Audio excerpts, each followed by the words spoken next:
یہ ہولینے سے آپ کو پالیٹکس کی باتیں پوچھتے رہیں گے، لیکن اجازت ہو تو ریلیجن کی ایک بات پوچھ سکتے ہیں؟ فرمائیں سر، یہاں پہ ہم یو کے میں رہتے ہیں جی، سر، مسلمان ہیں.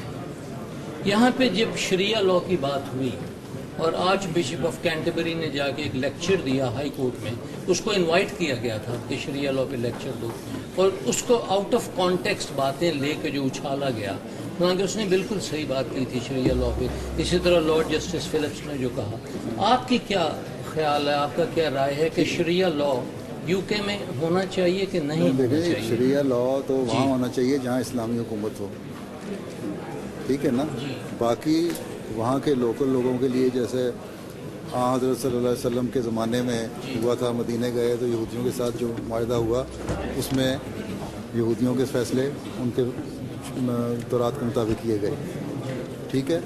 وہ ایک معاہدے کے تحت اگر اس طرح ہوتا ہے یہاں بھی کرتے ہیں تو ٹھیک ہے، لیکن بات یہ ہے کہ چند ایک موٹی موٹی باتیں تو آپ لے لیں گے، جو اس کی جزیات ہیں، آگے تفصیلات ہیں، کون سی شریعت لاگو کریں گے، فقہ حنفیہ کریں گے، مالکیہ کریں گے، امام شافی کا کریں گے، یا آگے فقہی مسائل پھر شروع ہو جائیں گے نا.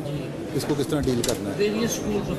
ہاں جتنے فرقے ہیں بنے ہوئے اسلام میں، تو وہ ایک مشکل پیدا ہو جائے گی آپ کے لیے.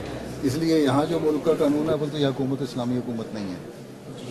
اس لیے جو یہ چند چیزیں اچھی لے کے اگر اپنے قانون میں اس کو جذب کرنا چاہتے ہیں تو کرنے میں کوئی حرج نہیں ہے، لیکن یہ کہنا کہ شریعت لا کا نام اس کو دیا جائے یہ میرے نزدیک نہ مناسب ہے نہ ہو سکتا ہے. آج اس یہ تھا کہ مسلمانوں کو یہ شریعت لا میں وہ حصہ نافذ کیا جائے، مثلا آئلی قوانین ہے یا وراثت کا قانون ہے، مسلمان ہاں یہ چند قوانین اس پہ شور یہ اٹھا تھا کہ کل کو پھر یہ شور اٹھے گا چور کی سزا ہاتھ کٹ ہوئے تو کیا ہاتھ کٹو گے. اس نے نہیں کہا تھا، لیکن اس کے اپوننٹ جتنے تھے انہوں نے یہی سوال اٹھایا تھا نا. بلاسفیمی لا بھی جو ان کے نزدیک ہے، جو ہمارے نزدیک تو بالکل ڈیفینیشن اس کی اور ہے، یا چور کے سزا تو بڑا کلیئر کٹ ہے تمہیں نا. اس کے آگے ڈیفینیشن ہے کس طرح ہے، کس حد تک ہے، کون سے چور ہیں. لیکن بہرحال جو اس پہ اعتراض کرنے والے تھے انہوں نے یہ اعتراض کیا تھا. تو یہ جو ہے آئلی قوانین وغیرہ اس کے مطابق اگر کچھ جذب کرنا چاہتے ہیں اپنے قانون میں تو کوئی حرج نہیں ہے، کیے جا سکتے ہیں. لیکن پھر اس میں بھی آپ کو دیکھنا پڑے گا ہر فقہ کا کہ کہاں تک اس میں ایسی چیزیں جو کامن ہیں آپ کے. یہ میں عرض کرنے والا تھا جیسے انہیریٹنس لا ہے یا میرج ہے، نکاح تو سب کوئی بھی فرقہ ہو، نکاح کا ڈیورس کا تو وہی ہے نا. تو جو بیسک پرنسپلز ہیں. جی جی سر یہی تو میں عرض جی جی شکریہ. لیکن تو اس کے لیے پھر فاضل عدالتیں بھی تو سوال یہ تو ملکی قانون کو کس حد تک اپنے قانون میں جذب کرتا ہے. ٹھیک ہے نا، وہ تو پارلیمنٹ نے پاس کرنا ہے نا، یہاں طرح نہیں نا کہ دبا کے جو مرضی کر لے. یہ کریں گے جو اپنے کانسٹیٹیوشن کے مطابق ان کا جس طرح بھی ہے، جس طرح جذب کرنا چاہتے ہیں اس کو کر سکتے ہیں اگر کرنا چاہیں تو اس پہ.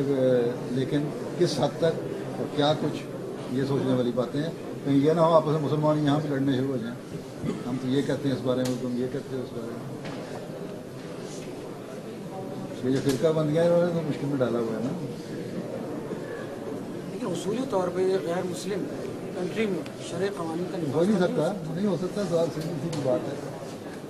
لیکن بعض قوانین اسلامی قانون کو وہ یہ سمجھتے ہوئے کہ ہاں ان کے ہم لاگو کر سکتے ہیں لوگوں کے لیے، تو کل کو پھر ہندوؤں کا بھی قانون ہوگا وہ بھی کریں گے. بدھسٹ کے لیے کیا ہے، زرتشتیوں کے لیے کیا ہے، یہودیوں کے لیے کیا ہے، تو مختلف قانون پھر ایک اور پھر یہ ایک پنڈورا باکس اس طرح کھلے گا کہ ہر مذہب کے قانون جب آنے شروع ہوں گے پھر عیسائیت بات کرے گی. پھر وہ جو خدا پہ نہیں مانتے وہ کہیں گے اچھا پھر ہمارے لیے کیا قانون ہے، ہم یہ قانون لاتے ہیں. نہیں، ہم مسلمان ایک دن عید پہ تو متفق ہوتے نہیں جی شرعی قوانین پہ کہاں سے اتفاق کر لیں گے. بالکل.